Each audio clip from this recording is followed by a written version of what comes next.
If you want to come home and have your wife greet you with a smile, wrap you in a hug, kiss you on the cheek, and tell you she's making your favorite dinner tonight, then you cannot rely on magic words to make that happen. You have to use what we call masculine polarity to change how she feels when she's around you. Now, the man you're about to learn tried to win his wife back by doing more. He kept the house spotless. He handled the chores, but the harder he worked, the further she drifted. Then he changed one thing. He focused on how she felt in his presence. That's it. And right away, it lowered her walls, restored respect, and brought her closer than ever. Victoria just did that 180. We're full stage 5 reconciliation. We're operating as a couple again. The closeness, I think, has gotten stronger. We're looking into each other's eyes a lot more. You know, it's just, it feels a lot closer. Today, I'm going to break down 5 protocols that flip her from defensive to responsive. The last one is what calms her nerves. It softens her tone and draws her back to you again. Just that has been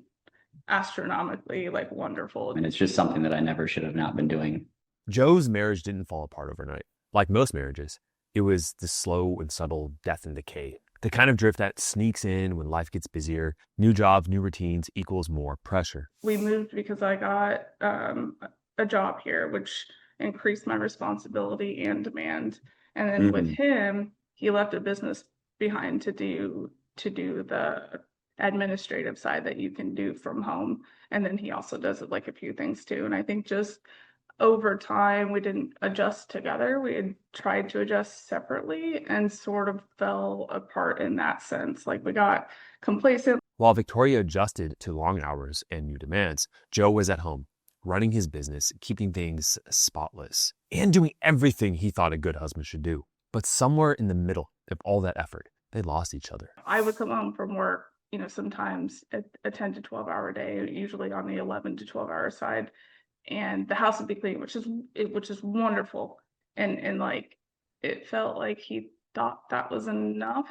And it was great. And I appreciated that. I always appreciated that. And I'm super, super pleased that he pays attention to those sort of things, because I've been happy in that regard. But it was the deeper connection between ourselves that was missing. See, a clean house doesn't equal a happy spouse when the connection is gone. Now, this is a perfect example of how thoughtful gestures, though appreciated, don't fill a woman's deeper need for emotional closeness. But I didn't feel like he valued me. It was more like he valued that he was able to do these things, and then our connection together and our autonomy as separate people and how that intermeshes with each other kind of got lost. So they took some time apart.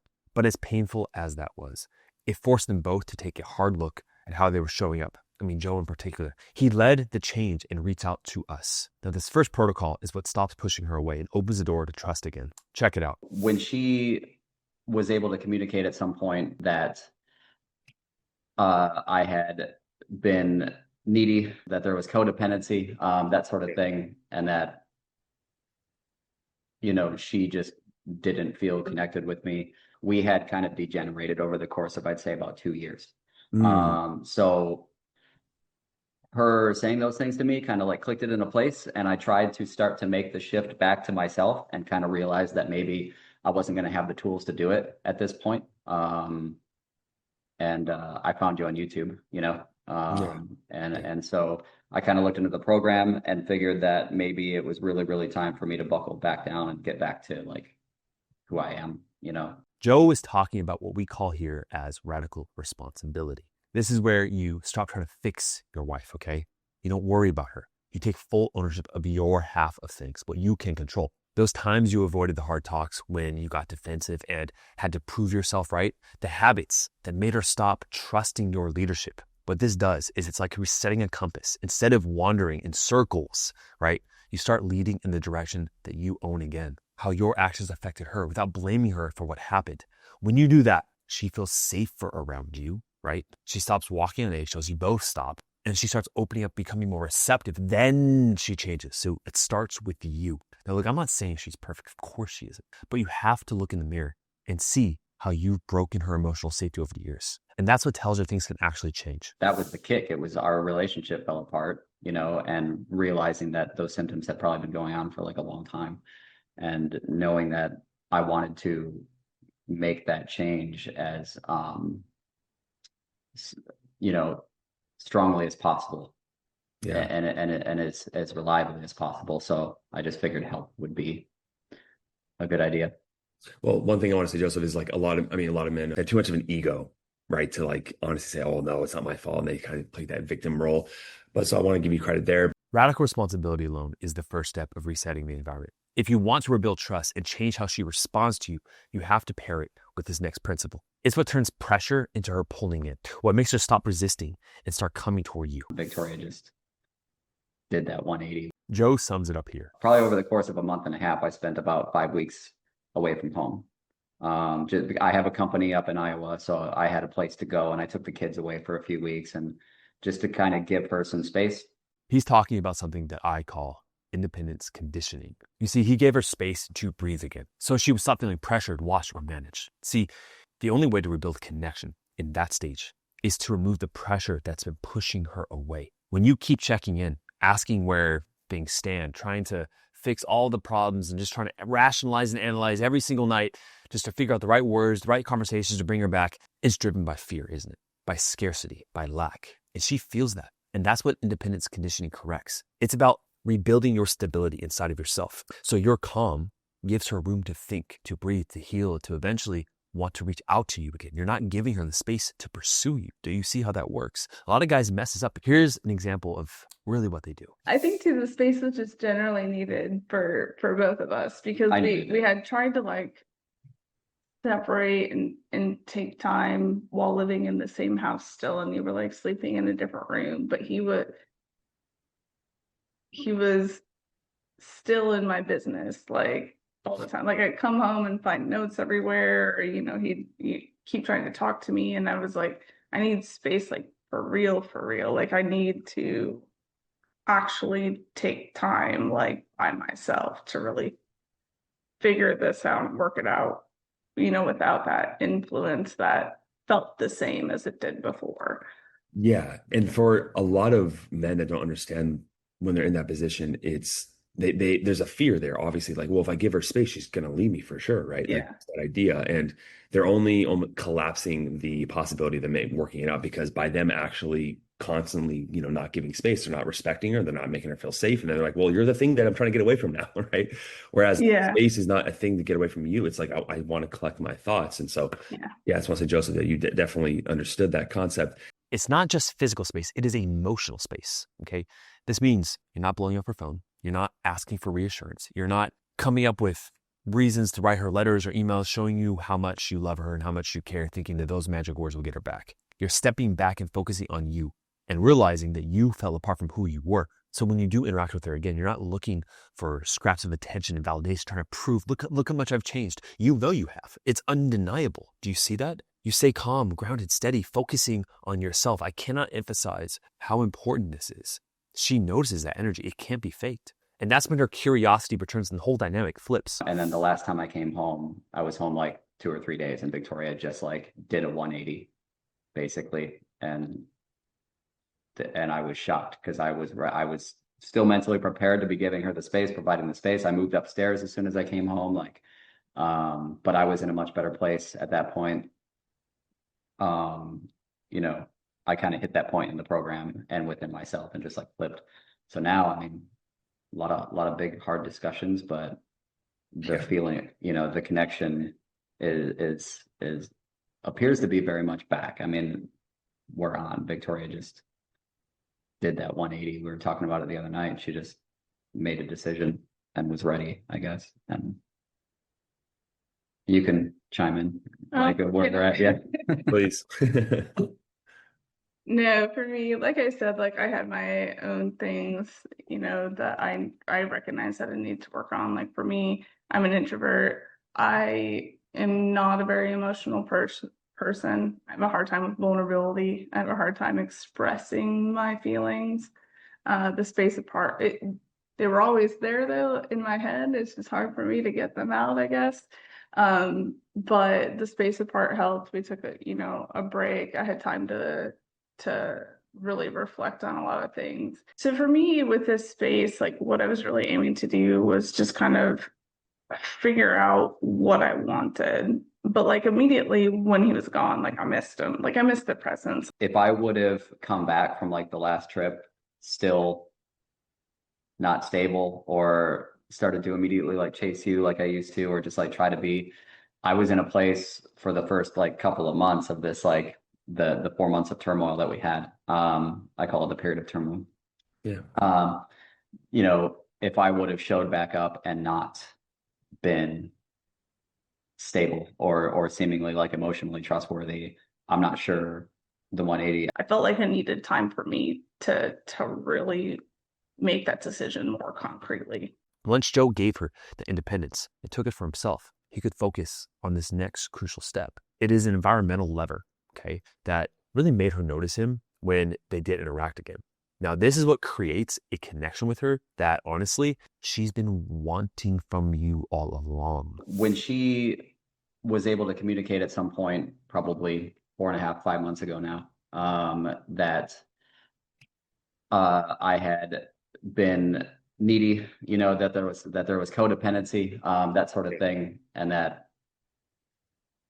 you know, she just didn't feel connected with me. It did kind of feel like that in some sense. Like I was on a pedestal. Oh, I like, had in her a lot on of a ways. pedestal. We call it the sincerity signal. Another word is the authenticity sign. Now, it's called that because it's this invisible quiet force that she senses when you drop the act and show up as your authentic self. It's the difference between, let's say, chasing for her attention and validation versus honestly expressing how you feel despite what she says or does. You're not afraid of how things will end up. Now, Joe wasn't a bad guy. You could tell when you listened to him, right? He's a good guy. He was doing what most men do when they feel disconnected. He was trying harder. Compliments, the gestures, anything.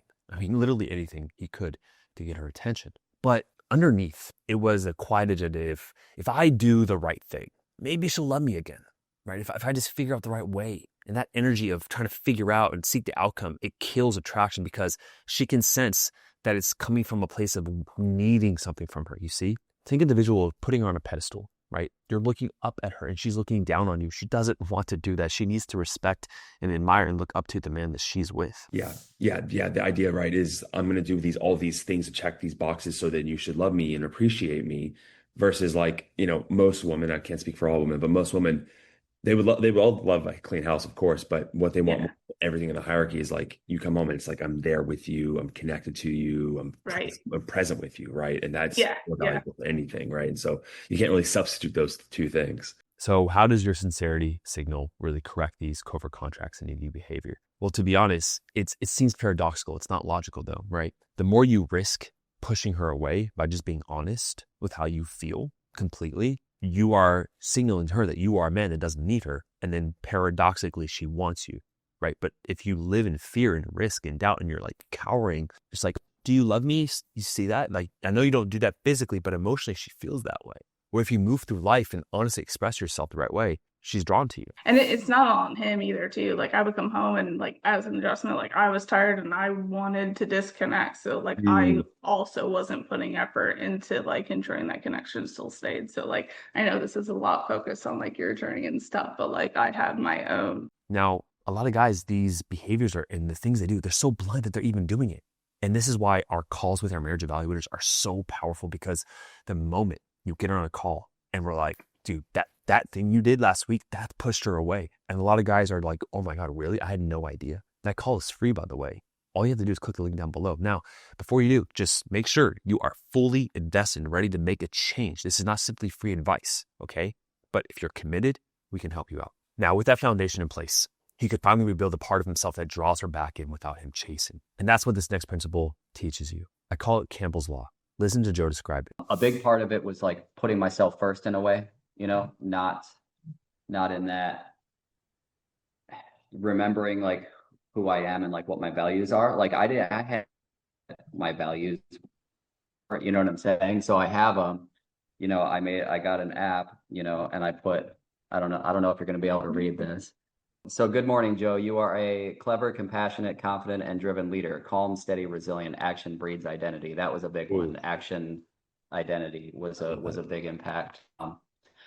So, and I changed that around a couple of times as I went through, but like I didn't know what a lot of were. So a lot of those, I've got a OneNote like binder just like stuffed full of all my homework that I did, and I would always send it to Mariana. But the value, understanding values, understanding like figuring out just what my core beliefs were, and understanding what some thoughts that I had were actually like my core beliefs, but not really acknowledging them as such.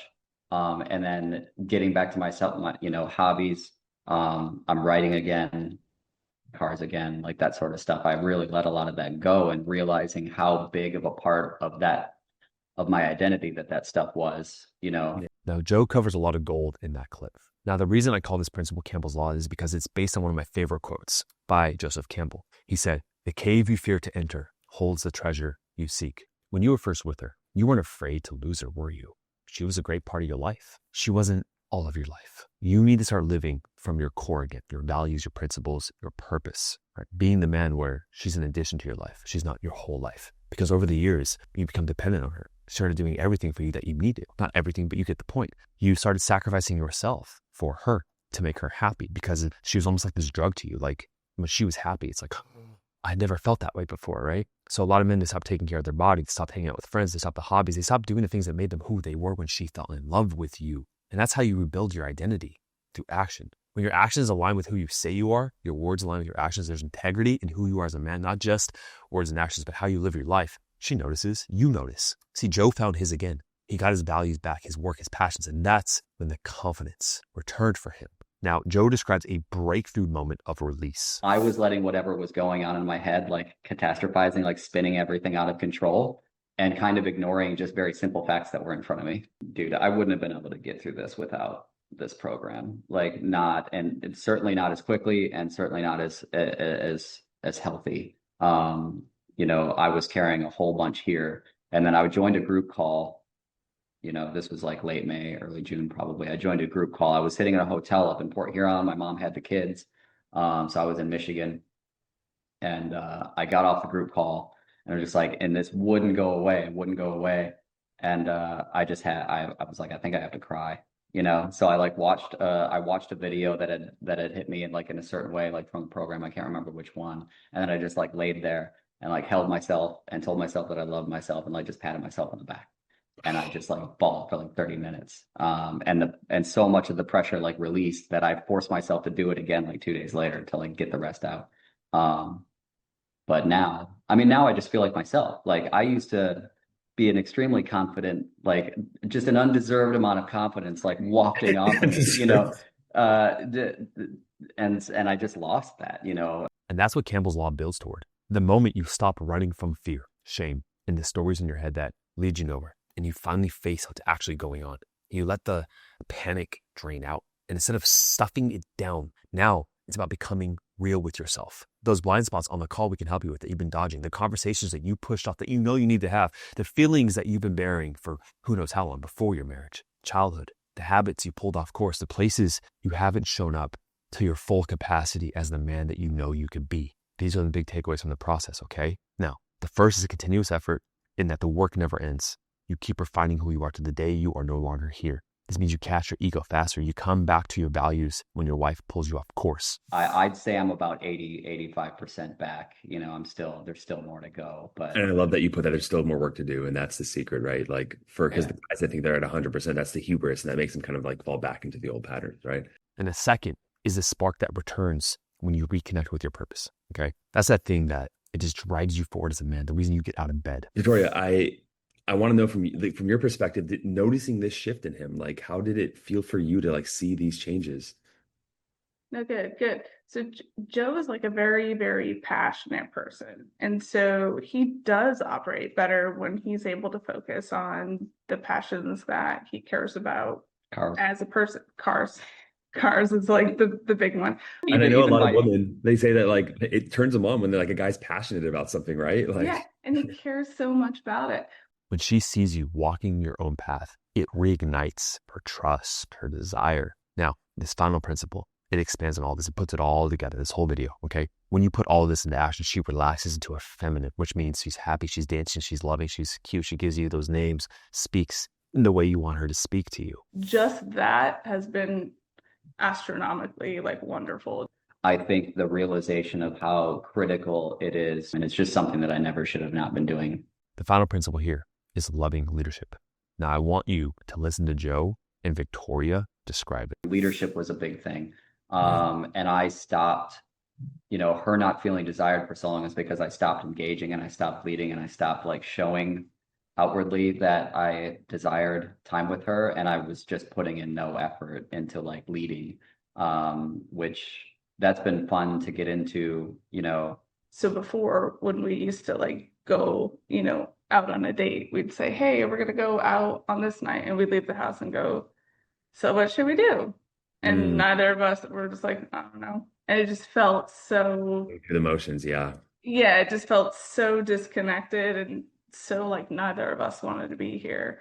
Like, even a couple times in the last like several days, he's been like, we're gonna go to this place for dinner and we're gonna do this activity afterwards. And like I have a responsibility to do that too, because it should be like my perspective is it should be a mutual effort. Like I should also feel like I value time with him and that I'm willing to plan that out. But This is where leadership meets connection, okay? You're not controlling or forcing. You're setting the tone and guiding the rhythm of the relationship as the man. Joe stopped waiting for her to decide how things should go. He started leading again with intention, small things, picking the restaurant, planning a night out, setting the course. It seems so trivial, but compound that over years. It says, I know where we're going. I've got this, all right? She doesn't have to overthink everything. She can show up and just enjoy being beside you, feeling so safe to let go, to relax, to have that natural chemistry flow. Some of those masculine polarity videos, I was just like, yeah, I mean, she comes home and she's been having to like stay in her masculine like all day.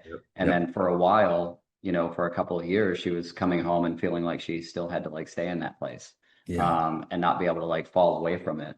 And that's what Joe built through this process: structure, stability, and a shared path forward. Even all that came together. You can hear it in her voice. just that has been astronomically like wonderful. Just like the I care enough about you to plan out something specific where I know you're going to like it and I know we're going to have a good time. Yeah. Now, here's a great example of how Joe applied this. When we're going out, like I'll put 3 outfits out, and I'll say, you can pick one of these outfits. That's brilliant. I love that. Yeah. It was so surprising the first time. I'm like, hell yeah, I'm going to choose one of these 3 outfits because I like that it's going to be one that he really likes to see me in, because like he's got very strong opinions on clothes and mostly it's like 90s clothes. And She did. She told me a few days after, she's like, I really like that. I'm like, okay. So I'm, that sort of like playful like leadership and just like engagement, I think is, one, it's fun, 2, I think it kind of like strengthens the connection between us to some extent. And then picking a restaurant, making reservations. Like she's been shocked that I've been, actually doing that stuff. And it's just something that I never should have not been doing. Joe mirrored something that I teach in the program called the 3-2-1 method. You give her 3 options for something, like a restaurant, and you tell her to pick 2 out of 3, then you chose the final one. This means she still gets to choose, but you're making the final decision and you're doing most of the work. That is a microcosm of leadership collaboration. It takes the weight off her shoulders and tells her, I see you, I've got this. I think the realization of how critical it is to lead, in a relationship, not in some like controlling, way, but the nice, healthy way that a lot of your videos would talk about leadership and how that looks, and really understanding what masculinity is and what femininity is and how they coexist. Now, this process of winning your right back, it is simple, but it's not easy in that the path is laid out. We have so many testimonials on this chair. We have men saving their marriage, and the commonalities, the patterns are there. But the only thing that separates you from them is they put in the work. I know you wanted to put in the work. You're listening to me right now. So set up a call 13, right? Let us help you. Let's put you on the right path, that not only for her, but for yourself as a man, okay? I look forward to seeing you in the program. Cheers.